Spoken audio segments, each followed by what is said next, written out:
नमस्कार, आप देख रहे हैं सियासत और मेरा नाम है सतीश शर्मा। आज की सियासत में सबसे पहले राजनीतिक काउंटडाउन की। जी हाँ, राजनीतिक काउंटडाउन की बात मैं इसलिए कर रहा हूँ कि राजस्थान में जो बीजेपी की सूची आने वाली है उसमें उदयपुर की 2 सीटों का बड़ा बेसब्री से इंतजार हो रहा है। लोग कह रहे थे तारीख 30 थी, फिर 31 हुई और तारीख 1 हो गई है। हालांकि आमतौर पर तारीख का जिक्र मैं इसलिए कर रहा हूं कि सरकारी कर्मचारी जहां 30 तारीख का इंतजार करते हैं और हर महीने आने वाली अपनी तनख्वाह से अपने घर चलाने की बात कर रहे हैं, लेकिन राजनीति में इस बार इस 30 तारीख की बड़ी अहमियत थी। 30 से तारीख 1 हुई और 1 से कहीं कहीं तारीख अब फिर काउंटडाउन की ओर लगातार बढ़ रही है। लोग कह रहे हैं कि क्या होगा। वल्लभनगर में आज उदयलाल डांगी की एंट्री हो गई। वल्लभनगर से तात्पर्य वल्लभनगर में बड़े नेता और आरएलपी के नेता उदयलाल डांगी की दिल्ली में एंट्री हो गई। सीपी जोशी, अरुण सिंह समेत तमाम कई नेता थे उनकी मौजूदगी के वक्त, और कहा कि कांग्रेस के डूबते जहाज को ठिकाने लगाने के लिए हमारे साथ कई नेता आए हैं। हालांकि उदयलाल डांगी के अलावा भी कई नेता थे, उन्हें बीजेपी में ज्वाइन करा गया है।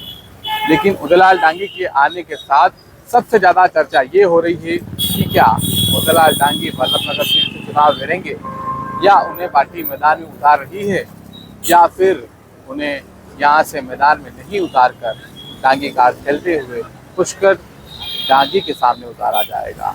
लोग कहने वाले ये भी कह रहे हैं कि पिछले 2 महीनों से जिस तरह से उदयलाल डांगी और हनुमान बेनीवाल के बीच जो रिश्ते हैं, उसके बीच बीजेपी ज्वाइन करना और किसी राजनीतिक पार्टी में जाना उदयलाल डांगी की एक बड़ी मजबूरी हो गई थी। और यही कारण है कि उदयलाल डांगी बीजेपी में जाने का बेसब्री से इंतजार कर रहे थे। हालांकि उदयलाल डांगी रहे पहले बीजेपी में ही थे। 2018 में उन्होंने राजस्थान में जब चुनाव हुए थे तो 18 में विधानसभा का चुनाव लड़ा था और 2nd नंबर लाने की पूरी कोशिश की थी, मगर वो कामयाब नहीं हुए। जब 2021 में बीजेपी ने टिकट नहीं दिया और सीपी जोशी से अनबन के बाद जब उनका पूरा मामला बिगड़ गया था, हिम्मत सिंह जाला मैदान में आ गए थे, तब उदयलाल डांगी आरएलपी का दामन थाम चुके थे। और उसके बाद उन्होंने सारे ओबीसी वोट बैंक को एक करके अपनी बढ़त को लगातार बढ़ाकर पार्टी में अपनी शक्ति दिखाई। और उसके बाद लगातार कहा जाने लगा कि वो मां महिम के भरोसे, मां महिम के सहारे अब फिर बीजेपी में जाएंगे। ये बात मैं पिछले कई महीनों से सुन रहा हूँ, लेकिन पिछले 1 सप्ताह से उदयलाल डांगी की जाने की खबरें लगातार पुख्ता हो रही थी। हमने कुछ दिन पहले भी बताया था कि उदयलाल डांगी की एंट्री बीजेपी में हो रही थी। तब हमें तमाम तरह के लोग तमाम बातें बता रहे थे कि साहब ऐसा नहीं हो सकता, वहाँ एंट्री तो रणधीर सिंह बिंडर की होने वाली है, उनकी पत्नी दीपेंद्र कुंवर का टिकट आने वाला है, वसुंधरा राजे उनके लिए प्रयास कर रही है। ऐसे में उदयलाल डांगी की एंट्री संभव नहीं है। मगर फिर हुआ वही जो होने वाला था। उदयलाल डांगी की फिलहाल एंट्री हो चुकी है और अब सबसे ज्यादा कयास उनके नाम को लेकर लगाया जा रहा है कि पार्टी उन्हें कहाँ मौका देगी। क्या डांगी कार्ड खेलते हुए वल्लभनगर के बजाय मावली में उन्हें मैदान में उतारा जाएगा, या फिर यहाँ पर किसी एक नेता के साथ बड़ा धोखा हो जाएगा। किस नेता के साथ ये धोखा होगा, मावली के नेताओं के साथ या वल्लभनगर के नेताओं के साथ। खैर, कुल मिलाकर उदयलाल डांगी की वापसी के साथ साथ मेवाड़ में ये बात सही हो गई है कि 2021 में जिसका टिकट सीपी जोशी ने कटवाया था, आमतौर पर जो चर्चा राजनीतिक व्यक्ति करते हैं, राजनीतिक बड़े सयाने करते हैं, वो मैं फिर कर रहा हूँ कि सीपी जोशी यहाँ पर फेल साबित हुए हैं। फेल यूँ कि 2021 में उन्होंने उदयलाल डांगी का टिकट कटाकर हिम्मत सिंह जाला की एंट्री कराई थी, और उसके बाद उदयलाल डांगी ने भी सीपी जोशी के लिए कहा तो बहुत खुश था। मगर आज वही सीपी जोशी राजनीतिक कार्यक्रमों में कहीं न कहीं उदयलाल डांगी के साथ बैठते दिखेंगे। अब कहीं न कहीं चर्चा तो इसकी भी बहुत हो रही है। लोग कह रहे हैं कि साहब दीपेंद्र कुंवर का टिकट बीजेपी से होकर रहेगा। वसुंधरा राजे और जोधपुर वाले केंद्रीय मंत्री भी पूरी तरह उनके लिए लगे हुए हैं। अग्रिम तौर पर उन्हें बधाइयां दे दी गई है, मगर बात जब तक सूची में आ जाए मान कैसे लिया जाए, क्योंकि यहाँ पर धोखा तो होना तय है। अब ये धोखा किसके साथ हुआ, हनुमान बेनीवाल की पार्टी के साथ, जनता सेना के साथ, या किसी और नेता के साथ। पर होना यहाँ धोखा है किसी एक के साथ। जब ये धोखा होगा तो क्या होगा और क्या माहौल बनेगा। खैर, वल्लभनगर से लौटते हैं उदयपुर की ओर। उदयपुर में आज ताराचंद जी के गुप्ता के घर पहुंचे। उनके घर गए, समझाइश करी, बातचीत करी और गुप्ता जी ने भी बड़ा मन दिखाते हुए कहा कि साहब मैं तो पहले दिन से आपका नाम को लेकर तैयार था, जब आपकी घोषणा नहीं हुई थी तो मैंने पहले ही लिख दिया था कि उदयपुर में पार्टी ने प्रत्याशी तय कर रखा है और ऐसे में मैं अपनी दावेदारी वापस ले रहा हूँ।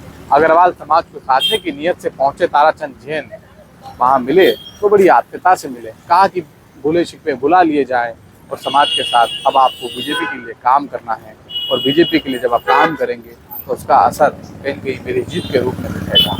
लेकिन लोग कह रहे हैं कि साहब जिन लोगों को अब तक मिल लेना चाहिए था उससे मिले क्यों नहीं, क्यों अब तक पारस सिंघवी से इन्होंने मुलाकात नहीं की, क्यों उनके किसी व्यक्ति के जरिए या उनके व्यक्ति तक बात नहीं पहुंचाई गई कि मुलाकात हम लोग चाहते हैं, क्यों प्रमोद सामर को अब तक नहीं समझा पाए, दीप्ति रावत के बाद क्यों प्रमोद सामर से मिलने कोई नहीं गया, क्या संगठन के लोग नहीं चाहते हैं कि प्रमोद सामर और पारस सिंघवी जैसे दो मजबूत और पुराने स्तंभ पार्टी में आए, क्या उनको साथ लेकर बीजेपी नहीं आ सकती? बड़ा मन दिखाकर 2 बार 4 बार समझाइश कर लीजिए, बात कर लीजिए, टाइम ले लीजिए।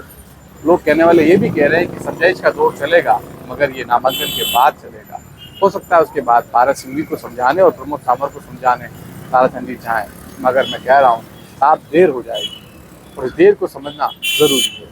खैर आज एयरपोर्ट पर पहुंचे, दिल्ली से उदयपुर के एयरपोर्ट पर पहुंचे गौरव वल्लभ का बड़ी गर्मजोशी से स्वागत की तैयारी की गई। पहुंचे वहाँ नेता कई थे लेकिन उसमें जाने पहचाने चेहरे बड़े कम थे। लोग कह रहे हैं कि ये चेहरे कहाँ से आए, बाहरी चेहरे थे, बिन बुलाए चेहरे थे, कार्यकर्ताओं वाले चेहरे कम थे, पदाधिकारी वाले चेहरे नहीं थे।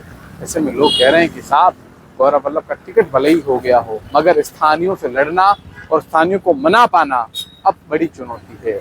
सीपी जोशी ने टिकट भले ही दिला दिया हो, समाजों में पैरवी भले ही हो रही हो, ब्राह्मण समुदाय से आप आते भले ही हों मगर इतना मजबूत अभी भी आप दिख नहीं रहे। आपको तैयारी अभी भी बहुत कुछ करनी है। इधर बड़ी वाले सरपंच साहब मदन पंडित ने कहा है कि निर्दलीय चुनाव लड़ूंगा। आखिर वो किसके कहने पर और क्यों कर रहे हैं ऐसा? कांग्रेस ही कांग्रेस के खिलाफ निर्दलीय चुनाव लड़ने और लड़ाने की बातें क्यों कर रही है? राजीव सुहालका भी कह रहे हैं कि संगठन ने उदयपुर में गौरव वल्लभ को टिकट देकर ठीक नहीं किया। और भी कई नेता हैं जो बता रहे हैं कि इस बार उदयपुर में बाहरी को लाकर ठीक नहीं किया।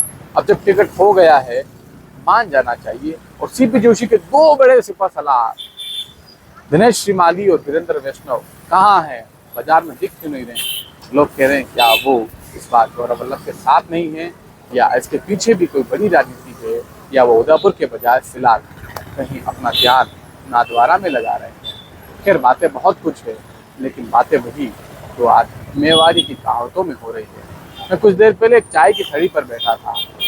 लोग कह रहे हैं कि 2018 से लेकर 2022 के अंत तक गुलाब चंद कटारिया की जड़ों में तेजाब डालने वाले प्रत्याशी ताराचंद भले ही ख्वाब देख रहे हैं कि वो विधायक बन जाएं लेकिन राह उनके लिए आसान नहीं है। मेवाड़ी में कहावत हो रही थी कि जना जड़ा में तेजाब ना क्यों वना ने पार्टी टिकट दे दी दो, जना 5 साल तक संघरी सेवा की दी, 5 साल तक संगठन की लगातार रात दिन एक सेवा की दी, वना ने कही थी जो अनी बार ठीक नहीं भी हो।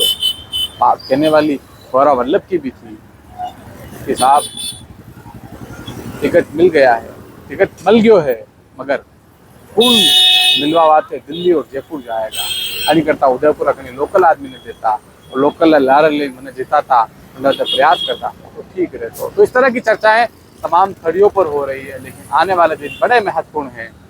3 तारीख को उदयपुर में बीजेपी ग्रामीण और उदयपुर ग्रामीण और उदयपुर शहर के जो प्रत्याशी है वो अपना नामांकन पत्र दाखिल करेंगे। डमी प्रत्याशी तैयार कर लिए गए हैं और पूरी तैयारी की जा रही है कि ज़्यादा से ज़्यादा भीड़ दिखाकर शक्ति प्रदर्शन के सहारे नामांकन पत्र दाखिल हों। विवेक कटारा ने भी तैयारी कर ली है लेकिन अब तक वो भी बहुत ज़्यादा लोगों को मना नहीं पा रहे हैं। पुराने लोगों तक जाने की ज़रूरत उन्हें भी है।